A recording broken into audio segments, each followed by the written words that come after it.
G'day you mob, welcome to this episode of Aussie English. I'm your host Pete, and this is another episode of Aussie Slang, the Aussie Slang series where I teach you words, terms, expressions that are used down under.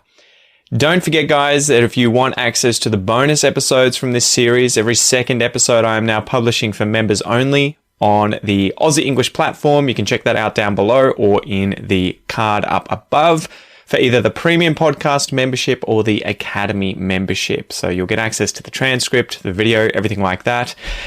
Anyway, today's episode is the word arse. Just the word arse. And this is used a lot in Australian English. I mean, I have on the side here on my computer, I've just made a series of expressions, listed them all out using the word arse, and I have almost 20 different expressions that use that word in Australian English, in Australian slang. So anyway, the word arse, what do you reckon it means?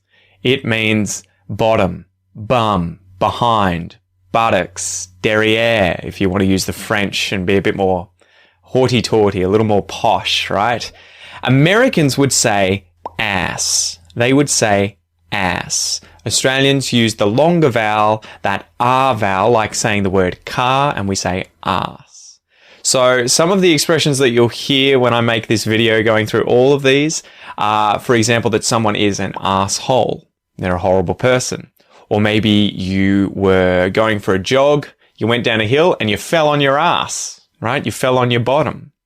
Maybe you rolled down the hill and you went arse over tit. Right? That's a good example too. Another informal Australian expression for roll over, right? To fall and tumble. So there you go, guys. That is the word today, arse. Try and use that in a comment below. Show me that you've understood what it means and how to use it. And for all the other episodes, make sure to click this link up here in the cards and you will see the playlist of all the other Australian slang terms. And I will see you next time. Peace.